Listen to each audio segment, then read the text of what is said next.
Hello everyone, I welcome you all to I exam B. 10 दिसंबर को आपका FCI का एग्जाम था। आई होप आप सभी का वो एग्जाम काफी अच्छा रहा होगा। उसके ठीक एक दिन पहले मैं आपके लिए जनरल स्टडीज का एक रिवीजन सेशन लेके आया था, जहां पे हमने पूरी की पूरी जनरल स्टडीज को देख लिया था। अब आपका एग्जाम 17 को है, तो आप लोग बेसिकली उसी वीडियो का पार्ट 2 समझ सकते हैं, जहां पे हम लोग फिर से पूरी की पूरी जीएस को हम लोग रिवीजन के तौर पे देख लेंगे। क्वेश्चन आंसर फॉर्म में पूरा का पूरा रिवाइज हम लोग करेंगे। एग्जाम देने से जाने से पहले आपके लिए इस सभी को रिवाइज करना काफी जरूरी हो जाता है। तो आज के इस वीडियो को शुरू करते हैं। आप सभी को पता है कि यहाँ पे हम लोग बहुत डीप एक्सप्लेनेशंस नहीं देते हैं। यहाँ पे 2-4 लाइंस अगर आपके लिए कुछ इंपॉर्टेंट है तो देखेंगे, वरना हम लोग सीधे क्वेश्चंस और आंसर्स को प्रैक्टिस करते हैं। पहला क्वेश्चन है, which governor general is associated with doctrine of lapse. भारत में एक हड़प की नीति चली थी, जिसको इंग्लिश में बोलते हैं डॉक्ट्रिन ऑफ लैप्स। पूछा जा रहा है कि इन चारों में से कौन से गवर्नर जनरल थे तो इससे एसोसिएटेड हैं। तो कौन से गवर्नर जनरल है वो है Lord Ripon, Lord Bentinck, Curzon या फिर डलहौजी। ऑप्शन नंबर 20 का आंसर हो जाएगा लॉर्ड डलहौजी, जो लेके आए थे डॉक्ट्रिन ऑफ लैप्स यानी कि हड़प की नीति को। आप सभी को कमेंट सेक्शन में बताना है कि ये कब से कब तक भारत में रहे थे। लॉर्ड डलहौजी भारत में किस सन से किस सन तक रहे थे। अगला क्वेश्चन है आपके सामने, who among the following was the first viceroy of India. बहुत इजी क्वेश्चन, रिपीटेटेड क्वेश्चन, बहुत बार एग्जाम में फ्रीक्वेंटली आस्क्ड क्वेश्चन आप लोग बोल सकते हैं। तो कौन है भारत के पहले viceroy? Lord Ripon, Lord Curzon, Lord Mountbatten या फिर लॉर्ड कैनिंग। इसका सही आंसर क्या हो जाएगा? Option number D. काफी इजी क्वेश्चन है, काफी बार पूछा गया है लॉर्ड कैनिंग, तो हर किसी को पता ही रहता है। ठीक है, आगे बढ़ते हैं। विच गवर्नर जनरल, ये तो पिछला क्वेश्चन है। आगे बढ़ते हैं, which among the following movements was not led by Mahatma Gandhi.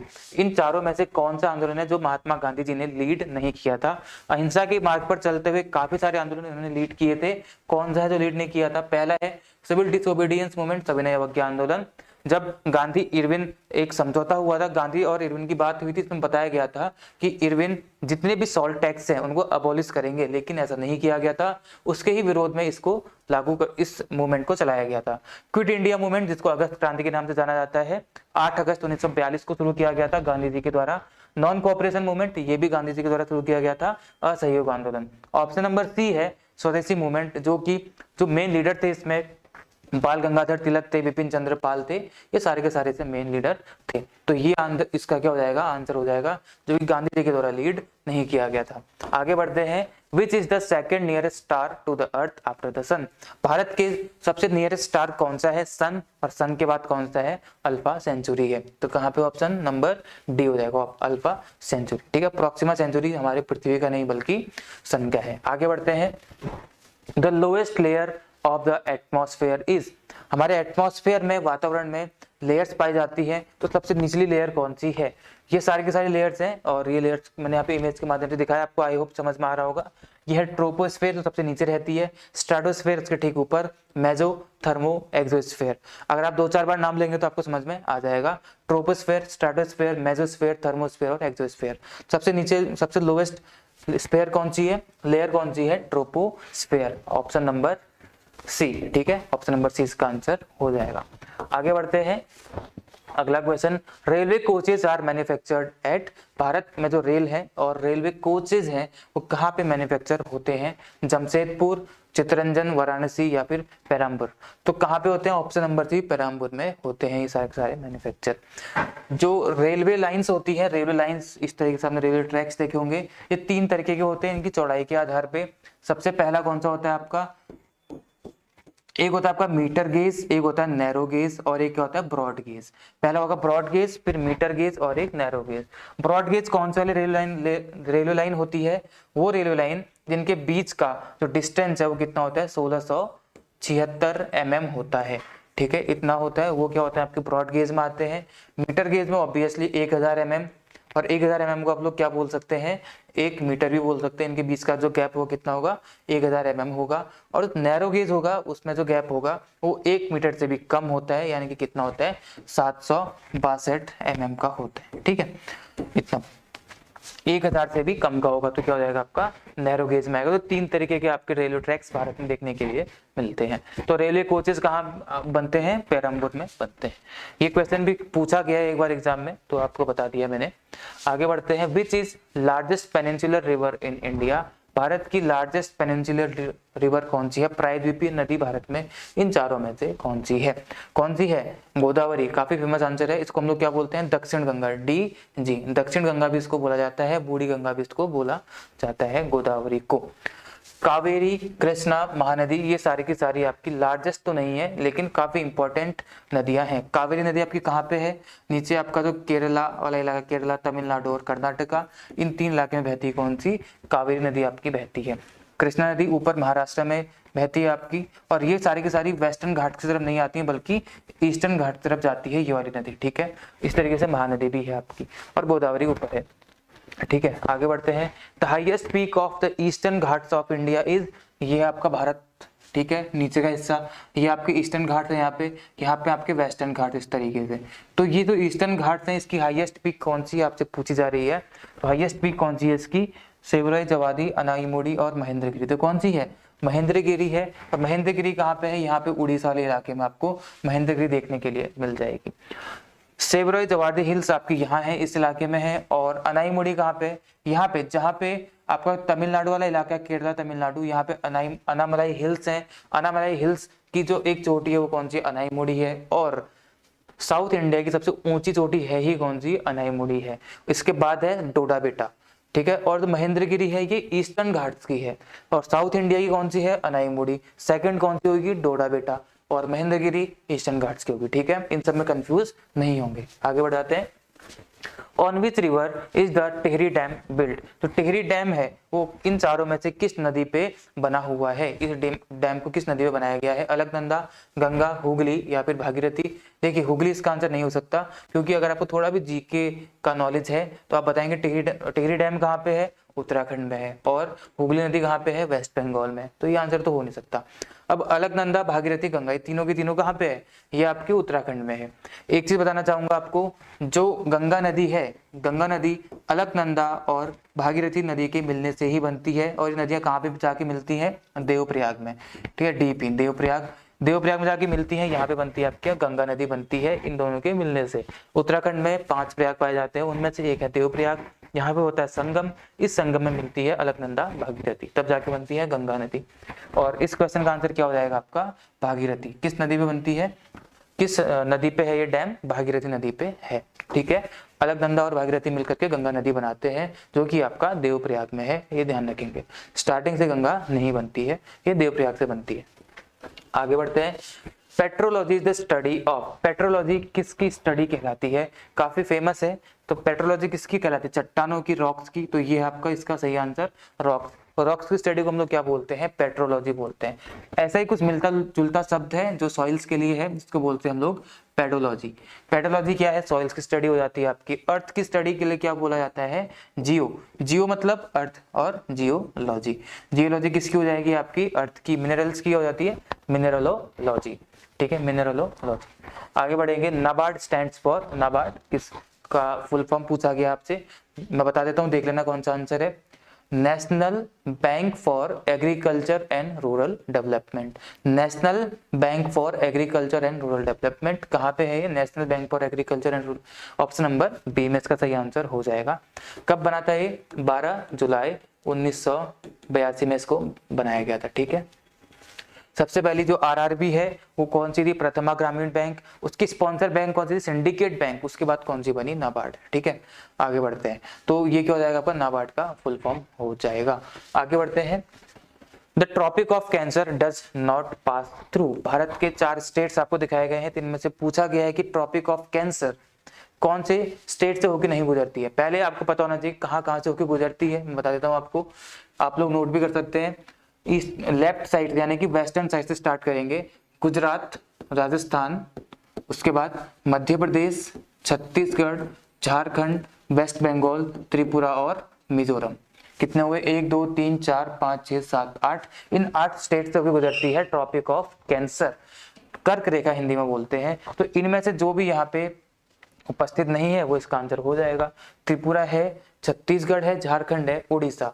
एक ऐसा स्टेट है जहां से ट्रॉपिक ऑफ कैंसर पास होके नहीं निकलती है, ठीक है। तो ये इसका आंसर हो जाएगा 33.5 डिग्री नॉर्थ, ये लाइन होती है tropic of cancer.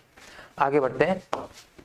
For the election of president of India a citizen should have completed the age of, Bharat में अगर किसी व्यक्ति को राष्ट्रपति बनना है तो उसके लिए उसकी आयु क्या रहनी चाहिए, ये आपसे पूछा जा रहा है। तो उसकी आयु क्या होनी चाहिए, 35 ईयर्स ऑफ एज।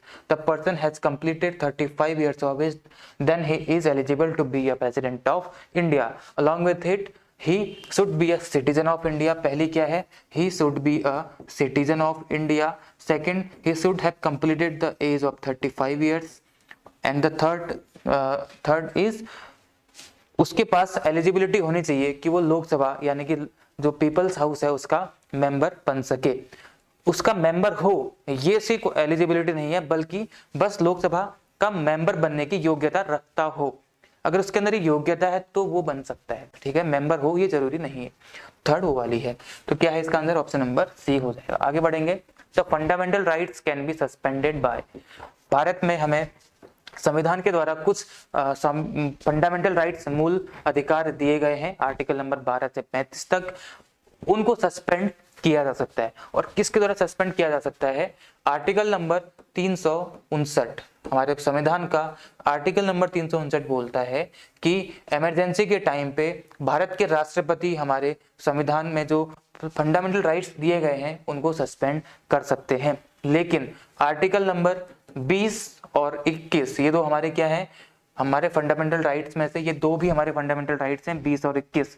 ये बात की गई है कि भारत के संविधान ने भले ही इजाजत दे दी है राष्ट्रपति को सस्पेंड करने की, लेकिन आर्टिकल नंबर 20 और 21 ऐसे राइट्स हैं जिनको राष्ट्रपति सस्पेंड नहीं कर सकते, बल्कि ये सस्पेंड हो ही नहीं सकते किसी भी स्थिति में। इमरजेंसी की स्थिति में बाकी सारे के सारे सस्पेंड हो जाएंगे, लेकिन 20 और 21 सस्पेंड नहीं होंगे।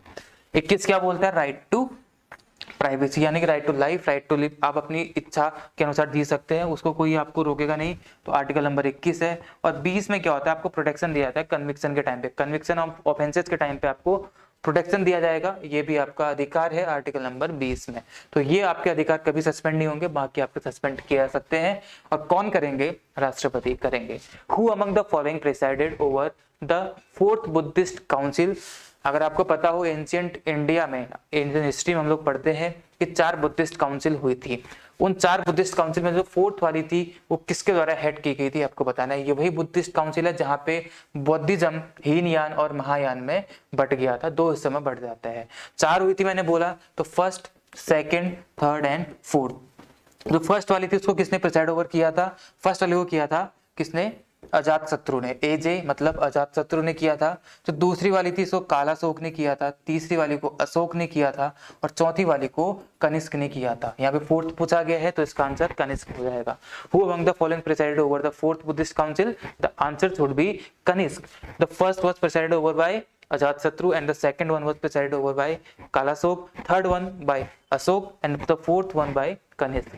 ठीक है, कुछ 2-3 पॉइंट और यहाँ से देख सकते हैं हम लोग। जो पहली वाली थी ये वही बुद्धिस्ट काउंसिल थी जो कि कहाँ पे, इसमें क्या किया, 2 पिटक्स को ऐड किया गया था, 2 पिटक्स को ऐड किया गया था। कौन कौन से पिटक थे, पहली वाली में किया गया था, ठीक है। कौन कौन से, एक था सुत पिटक एस, एक था विनय पिटक। सुत पिटक और विनय पिटक था, सुत पिटक और विनय पिटक था जो कि पहली वाले में हुआ था। और जो 3rd काउंसिल हुई थी यहाँ पे 3rd पिटक को ऐड किया गया था, अभिधम पिटक, ठीक है। सुत पिटक विनय पिटक आपके पहले वाले में हुए थे, अभिधम पिटक आपके 3rd वाले में हुए थे। और ये कहाँ पे हुई थी, ये राजगृह में हुई थी, ये वाली राजगृह, ये वैशाली में हुई थी, और ये आपकी पाटलिपुत्र में हुई थी। 4th वाली आपकी कश्मीर में हुई थी। पहली वाली राजगृह में हुई थी, 2nd वाली वैशाली में, तीसरी पाटलिपुत्र में, चौथी कश्मीर में हुई थी। ये कुछ क्वेश्चंस हैं जो यहाँ से बन सकते हैं, इसलिए मैं आपको बताने का ट्राई कर रहा हूँ। 3rd वाली अभिधम पिटक 3rd बुद्धिस्ट काउंसिल में हुआ था। आगे बढ़ते हैं। The vacancy of the office of the president must be filled with in. अगर प्रेसिडेंट की वैकेंसी खाली है तो इसको कितने टाइम अंतराल के अंदर भर देना चाहिए, 6 मंथ्स। रटा हुआ आंसर है 6 मंथ्स, ऑप्शन नंबर 20 का आंसर हो जाएगा। आगे बढ़ते हैं। Who admits a new state to the union of India. इनमें से किसके अंदर ये पावर दी गई है कि यूनियन ऑफ इंडिया यानी कि भारत का संघ है, इसमें एक नए स्टेट को एडमिशन दे सकता है, प्रवेश दे सकता है। आर्टिकल नंबर 2 है ये, admission of new states into the union of India, article number 2 है। तो ये पावर किसके अंदर दी गई, ये शक्ति हमारे भारत की संसद यानी कि पार्लियामेंट के पास है, ठीक है। ऑप्शन नंबर डी हो जाएगा आंसर। आगे बढ़ेंगे। Who was the first speaker of Lok Sabha. Bharat में पहले स्पीकर कौन थे लोकसभा के S Hegde, Hukum Singh, Ganesh Vasudev, Neelam Sanjiva Reddy. Option number 3 Ganesh Vasudev Bharat के पहले लोकसभा स्पीकर थे। स्टैटिक क्वेश्चन आप लोग बोल सकते हैं। Which of the following is not the essential element of the state? State यानी कि राज्य। अब राज्य मतलब उत्तराखंड, मध्य प्रदेश, झारखंड, इस राज्य की बात नहीं कर रहा केवल। राज्य मतलब कोई भी बॉडी, जैसे हमारा देश, ये भी संविधान की भाषा में क्या कहलाता है? एक राज्य कहलाता है, यानी कि स्टेट कहलाता है। तो एक स्टेट कहलाने के लिए कौन सा इनमें से इसेंशियल एलिमेंट नहीं है? सबसे पहले आपको पता होना चाहिए कौन कौन से इसेंशियल एलिमेंट हैं। तो कौन कौन से इसेंशियल एलिमेंट हैं कि उस स्टेट की अपनी टेरिटरी होनी चाहिए। सबसे पहली चीज क्या होनी चाहिए? उस स्टेट की अपनी एक टेरिटरी होनी चाहिए, तो एक इसेंशियल एलिमेंट है। दूसरा, वो स्टेट में एक गवर्नमेंट होनी चाहिए जो कि उसको चलाए, ठीक है, वहां पे क्या होनी चाहिए? एक गवर्नमेंट होनी चाहिए। तीसरा, वो स्टेट एक सोवरेन स्टेट होना चाहिए, यानी कि अखंडता, उसके ऊपर किसी अन्य का पावर नहीं होना चाहिए, यानी कि जो स्टेट है वो अपने आप में संप्रभु है, उसके ऊपर किसी और का अधिकार ना हो, वो एक सोवरेन हो जाएगा। और तीसरा, वहां पे लोग होने चाहिए, यानी कि वहां पे पॉपुलेशन होनी चाहिए। ये 4 इसेंशियल एलिमेंट होते हैं किसी भी बॉडी को स्टेट कहलाने के लिए। कोई भी ऐसी बॉडी जिसमें 4 चीजें हैं, उसकी एक अपनी टेरिटरी है, गवर्नर है, वहां गवर्नमेंट है, वहां पे वो सोवरीन है, उसके ऊपर किसी का अधिकार नहीं है, और वहां पे पॉपुलेशन है। तो ये 4 इसेंशियल चीजें जहां पे होंगी उसको हम लोग क्या बोलेंगे? स्टेट बोलेंगे। और क्या नहीं है यहाँ पे? इंस्टीट्यूशन। तो इसका आंसर क्या हो जाएगा आपका? ऑप्शन नंबर डी हो जाएगा। एक इसेंशियल एलिमेंट नहीं है। आगे बढ़ते हैं। Which article of the Indian Constitution mentions about financial emergency? Emergency Bharat में जो एक है आपके 352 में, 356 में, 360 में, और एक आपके फाइनेंशियल इमरजेंसी तो कहाँ पे आपकी की गई है? आर्टिकल नंबर 360 में। ये आपसे पूछा जा रहा था यहाँ पे, ठीक है। 359 आपको बता दिया था अभी थोड़ी देर पहले, क्या था आप लोग कमेंट सेक्शन में बताएंगे। 360 है फाइनेंशियल इमरजेंसी। आगे बढ़ेंगे। The reorganisation of state on linguistic basis was done in.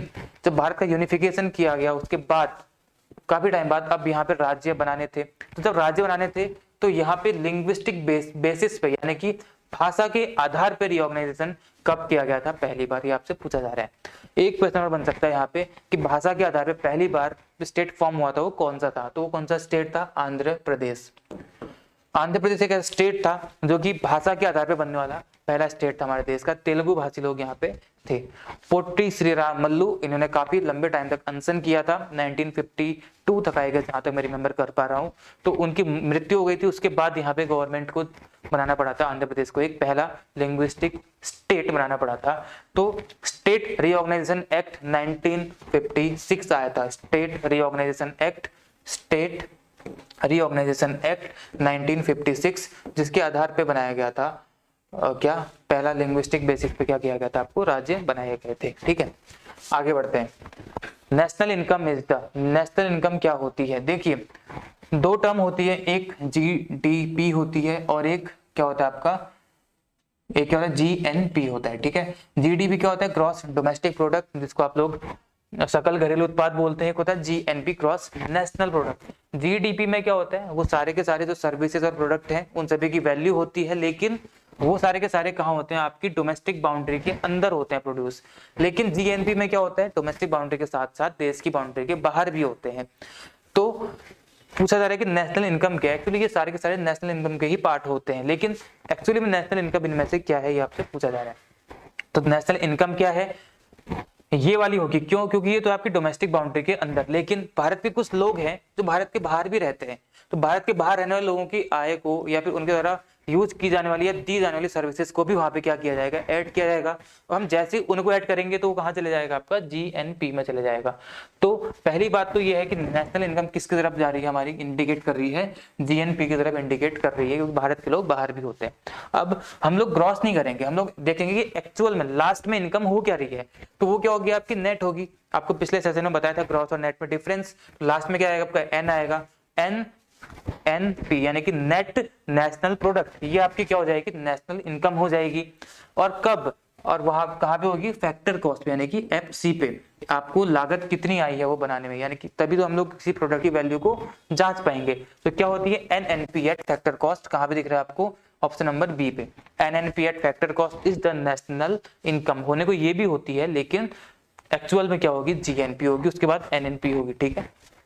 आगे बढ़ेंगे हम लोग। इकोनॉमिक्स का कॉन्सेप्ट है, which one of the following is also called the power house of the cell, mitochondria. आंख बंद करके आंसर बताओगे इसका आपको, the power house of the cell mitochondria. आगे बढ़ेंगे, the study of population is known as demography. Climatology नहीं है, हाइड्रोलॉजी नहीं है, पेट्रोलॉजी नहीं है, demography. Which among the following is not a Bretton Woods institution. जब सेकेंड वर्ल्ड वॉर हुआ था उसके बाद ब्रेटन वुड्स मीटिंग हुई थी, उस मीटिंग में डिसाइड किया जा रहा था कि अब हम लोग क्या करेंगे, दोबारा से दुनिया को बचाएंगे, और ताकि जो ऐसे जितने भी युद्ध हुए उसके बाद और ज्यादा क्षतिपूर्ति ना हो किसी भी देश को, उसको एश्योर करने के लिए यहाँ पे ब्रेटन वुड्स मीटिंग हुई थी। इसके बाद दो यहाँ पे इंस्टीट्यूशंस को फॉर्म किया गया था, सबसे पहले वर्ल्ड बैंक और दूसरा IMF, इन दोनों को फॉर्म किया गया था, इसमें OECD नहीं था। तो ब्रेटन वुड्स मीटिंग के बाद 1944 में एक्चुअली ये बने थे, 45 में चालू हुए थे, तो इन दोनों को बनाया गया था यहाँ ब्रेटन वुड्स मीटिंग के बाद, OECD को नहीं बनाया गया था। ठीक है, आगे बढ़ेंगे। Regional rural banks are sponsored by, ये क्वेश्चन का आंसर आप लोग नहीं देंगे, मैं ही बता देता हूँ, कौन, गवर्नमेंट ऑफ इंडिया करती है। ठीक है, स्पॉन्सर। स्टेट बैंक उस जो रिस्पेक्टिव स्टेट है वहाँ की वो भी करती है इसको, और एक तो इसका स्पॉन्सर बैंक होता ही है, किसी भी RRB का स्पॉन्सर बैंक उसको स्पॉन्सर करेगा ही करेगा, साथ में गवर्नमेंट ऑफ इंडिया करेगी जिसके ज्यादा शेयर रहेंगे, स्टेट बैंक ऑफ इंडिया के कम रहेंगे। ठीक है, आगे बढ़ेंगे। Inflation is caused by, inflation कब होगी, देखिए इन्फ्लेशन कब होती है, decrease in production, increase in money supply and decrease in production, increase in money supply या इंक्रीज इन प्रोडक्शन। देखिए इन्फ्लेशन कब होती है, बेसिकली जब हम लोगों की डिमांड बढ़ जाती है किसी भी चीज को लेकर के। जैसे हमारी डिमांड बढ़ती है तो प्रोडक्शन, जितने भी जितने भी प्रोडक्ट हैं, उत्पाद हैं, उन सबकी सप्लाई ऑटोमेटिकली कम हो जाती है क्योंकि हमारी डिमांड बढ़ चुकी है। और डिमांड हमारी बढ़ती कब है, जब हमारे देश में पैसा आता है। पैसा आना मतलब लिक्विडिटी का इंक्रीज होना। कहाँ पे दिख रहा है आपको, इंक्रीज इन मनी सप्लाई। जैसे ही गवर्नमेंट अगर कुछ ऐसे कदम उठाती है कि मार्केट में पैसा बढ़ जाता है, तो मार्केट में पैसा बढ़ते ही हमारी डिमांड ऑटोमेटिकली बढ़ जाती है, हमारी डिमांड एक्सेस हो जाती है, और वहां पे जो सप्लाई है वो क्या हो जाती है, कम हो जाती है, तो जिसकी वजह से वहां पे प्राइस को बढ़ाना पड़ता है। तो इसका सही आंसर क्या हो जाएगा, ऑप्शन नंबर C हो जाएगा, इंक्रीज इन मनी सप्लाई। आगे बढ़ेंगे। Entomology is the study of, entomology and यानी कि इंसेक्ट्स की स्टडी कहलाती है एंटोमोलॉजी, कीड़े मकोड़ों की। Which of the following is not a nucleon, nucleon क्या होते हैं, जो कि न्यूक्लियस में होते हैं, क्या होते हैं वहां पे, एक होता है आपका न्यूट्रॉन, एक होता है आपका प्रोटॉन। तो N+P क्या होते हैं आपके, न्यूक्लियन होते हैं, जो किसी भी उसके न्यूक्लियस में पाए जाते हैं। इलेक्ट्रॉन न्यूक्लियस में नहीं होता है, तो इसका क्या हो जाएगा आंसर सही, इलेक्ट्रॉन हो जाएगा। इलेक्ट्रॉन का ठीक एंटी कण, anti particle of electron is positron, इसमें आवेश भी वही रहता है और इसका मास भी लगभग सेम रहता है, बस इसमें नेगेटिव चार्ज है, इसमें क्या हो जाएगा, पॉजिटिव चार्ज आएगा। काफी सारे लोग सोचते हैं कि प्रोटॉन इसका एंटी होगा, लेकिन इसका एंटी प्रोटॉन नहीं होता है, बल्कि पॉजिट्रॉन रहता है। इनका आवेश भी सेम है, इनका मास भी सेम है, बस डिफरेंस इज ये नेगेटिव होता है, ये पॉजिटिव रहता है, इसलिए इसका एंटी पॉजिट्रॉन कहा जाता है। इसका आंसर क्या हो जाएगा आपका, इलेक्ट्रॉन। आगे बढ़ेंगे। Vitamin A is rich in, किसी भी खट्टे पदार्थ में विटामिन ए ज्यादा होगा, खट्टे पदार्थ में विटामिन सी होगा। Vitamin A is rich in, इसका सही आंसर आप लोग देंगे कैरेट, बीन्स, लाइम या राइस। कमेंट सेक्शन में आंसर देंगे vitamin A is rich in. The hydraulic brake used in automobiles is direct application of, hydraulic brake किसका एग्जांपल है आपको बताना है, किस प्रिंसिपल पर आधारित है, आर्किमिडीज, टॉरिसली, पास्कल्स या फिर बर्नौली। इसके लिए आपको इनके प्रिंसिपल ही पता होने चाहिए। ठीक है, तो सबसे पहले आर्किमिडीज देख लेते हैं एक बार। आर्किमिडीज काफी फेमस है। मान लो ये कोई पानी है, यहाँ पे कोई वस्तु डूबी हुई है, या तो आंशिक रूप से डूबी है या पूरी तरीके से डूबी है, कैसे भी डूबी हो सकती है। तो इस वस्तु पे एक बल, ये फ्लूइड ऊपर की तरफ लगा रहा है। अब ये फ्लूइड इस वस्तु पे बल कहाँ लगा रहा है, ऊपर की तरफ लगा रहा है। तो इस बल की वैल्यू, इस फोर्स की वैल्यू वही होगी जितने वेट का पानी इस वस्तु ने अपने जाने की वजह से डिस्प्लेस कर दिया है। जैसे ये वस्तु यहाँ पे डूबी तो यहाँ पे का जो पानी है ये इसने डिस्प्लेस किया इस तरीके से। तो जितना पानी इसने डिस्प्लेस किया उसका जो भी वेट होगा तो इस पानी के द्वारा लगा हुआ फोर्स भी उतना ही होगा। समझ रहे हैं इस चीज को, डिस्प्लेस्ड वाटर का जितना भी वेट है वही फोर्स होगा इस पानी के द्वारा, तो इस पे लगाया गया फोर्स है ऊपर की तरफ। ये कहलाता है आपका आर्किमिडीज प्रिंसिपल। हाइड्रोलिक ब्रेक और हाइड्रोलिक लिफ्ट दोनों किसके एग्जाम्पल हैं, पास्कल्स लॉ के हैं। पास्कल का नियम क्या बोलता है, जब भी हम मान लो किसी बर्तन में अगर पानी या फ्लूइड कोई द्रव भरा है तो अगर आप उसमें कहीं से भी फोर्स लगाएंगे तो फोर्स सभी दिशाओं में समान रूप से संचरित होता है। ये बोलता है कौन, पास्कल का नियम। मान लो ये एक बंद ये है, यहाँ पे कुछ पिस्टन्स लगे हैं इस तरीके से, ये पिस्टन लगे हैं, इसके अंदर पानी भरा हुआ है। आपने इस पिस्टन से फोर्स लगाया, जैसे आपने इस पिस्टन से फोर्स लगाया इस पानी पे तो ये तीनों पिस्टन्स बराबर मात्रा में बाहर की तरफ निकलेंगे, क्योंकि पास्कल का नियम बोलता है कि द्रव के अंदर लगाया गया फोर्स सभी दिशाओं में समान रूप से संचरित होता है। ठीक है, इसका आंसर क्या हो जाएगा, पास्कल्स लॉ, यानी कि हाइड्रोलिक ब्रेक हो जाएगा। इसमें हम लोग कम बल लगा करके बाहरी चीजों को उठा सकते हैं। हाइड्रोलिक ब्रेक भी इसी बेसिस पे काम करती है। आगे बढ़ेंगे। The cricket association for the blind in India has announced Tess as the brand ambassador for the third T20 world cup for the blind. जो तीसरा T20 वर्ल्ड कप होने वाला है ब्लाइंड्स के लिए, तो काबी ने उनमें से इन चारों में से किस को इसका ब्रांड एम्बेसडर घोषित किया। करंट अफेयर्स का सवाल है, युवराज सिंह, ऑप्शन नंबर सी इसका आंसर हो जाएगा। ठीक है, आगे बढ़ते हैं। The unit of electrical power is, electrical power शक्ति का मात्रक वाट होता है, सभी को पता है, इसमें तो कुछ ज्यादा सोचने की बात ही नहीं थी। आगे बढ़ते हैं। Mawmluh cave is in which state that has recently been registered as the first Indian geo heritage site. Mawmluh cave कहाँ पे, जिसको अभी first Indian geo heritage site का दर्जा घोषित किया दिया गया है। मामलू केव, ये भी करंट अफेयर्स का सवाल है। मामलू केव कहाँ पे, मेघालय, ऑप्शन नंबर डी। इसका आंसर क्या हो जाएगा, ऑप्शन नंबर डी, मेघालय में है ये। ठीक है, आगे बढ़ते हैं। FATF has its headquarter in. FATF क्या है, एक फाइनेंशियल एक इंस्टीट्यूशन है एक तरीके से, जो क्या करता है, जितनी मनी लॉन्ड्रिंग हो रही है या टेररिज्म को जो मनी जा रही है उस पर एक नजर रखता है, वॉच डॉग है एक तरीके से। ठीक है, इसका हेडक्वार्टर कहाँ पे है, पेरिस। ठीक है, कहाँ पे है, पेरिस में। आगे बढ़ेंगे। EQ न्यूज में अभी हाल में पाकिस्तान को इसने ब्लैकलिस्ट से बाहर किया था, इसलिए। आगे बढ़ते हैं। टाइगर ट्राइम्फ मिलिट्री एक्सरसाइज किस के बीच होती है, इंडिया और USA। टाइगर ट्राइम्फ काफी फेमस है। Pullampara is now the first fully digital literate panchayat in India, it is in. Pullampara जो है भारत की पहली फुली डिजिटल लिटरेट पंचायत बन चुकी है। ये कहाँ है, पुलमपारा नाम से ही मालूम चल रहा है, फिर भी आपको बता देता हूँ, केरला में है। फुली डिजिटल लिटरेट पंचायत का मतलब क्या है कि एक ऐसी स्कीम है जहाँ पे जो वहाँ के जो लोग हैं वो पूरी तरीके से जितनी भी गवर्नमेंट की स्कीम चलती है उसको डिजिटली अवेल कर सके, उनको समझ सके, ये उनके अंदर एलिजिबिलिटी क्रिएट की जा सके, यही है डिजिटली लिटरेट पंचायत। ठीक है, कहाँ पे है ये, पुलमपारा, कहाँ पे, आपके केरला में। ठीक है, आगे बढ़ते हैं। What was the theme for world AIDS day. 1 दिसंबर को मनाया जाता है world AIDS day. Acquired immuno deficiency syndrome, acquired immuno deficiency syndrome, जो कि HIV के द्वारा होता है। HIV क्या होता है, वायरस। ठीक है, कौन सा वायरस, इसका फुल फॉर्म आप लोग बता सकते हैं, ह्यूमन इम्यूनो वायरस, फिर भी आप लोग लिख के बता देंगे। ठीक है, acquired immuno deficiency virus.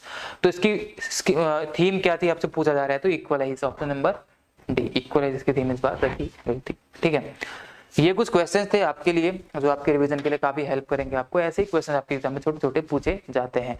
I hope आपको ये वीडियो अच्छा लगा होगा और आप लोग हमारे साथ जुड़े रहिए। Thank you all.